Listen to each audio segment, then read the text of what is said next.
พี่เป็นสติงามในใจลาเว้าจานิ่มนวลสักส่วนใจอ้างห่วงหา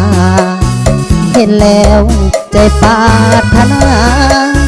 อยากเป็นเคยแม่สามวัย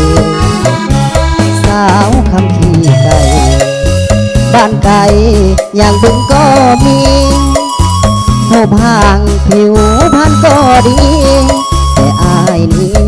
บอกเคยสนใจได้มาเห็นสาว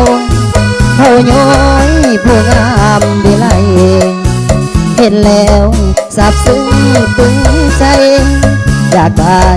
มาเป็นคู่ครองงานบุญฉลองปีใหม่อายสิไปหานัดพบกับน้องแก้วตาสมปรารถนานัดกันเอาไว้อยากไปเลืองแก่นเป็นแฟนกับน้องสามวัย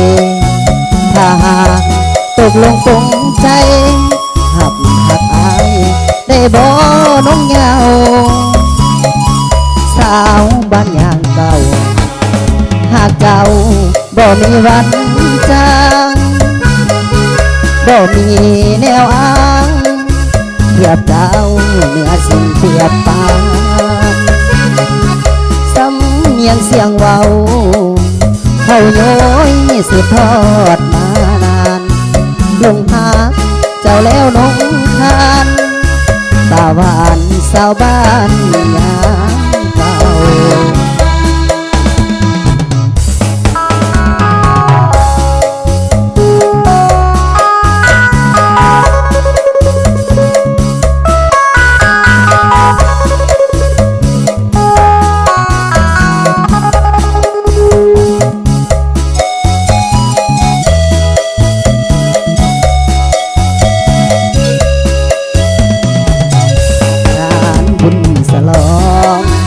ปีใหม่อายสิไปหานัดพบกับน้องแก้วตาสมปรารถนานัดกันเอาไว้อยากไปเลืองแก่นเป็นแฟนกับน้องสามวัย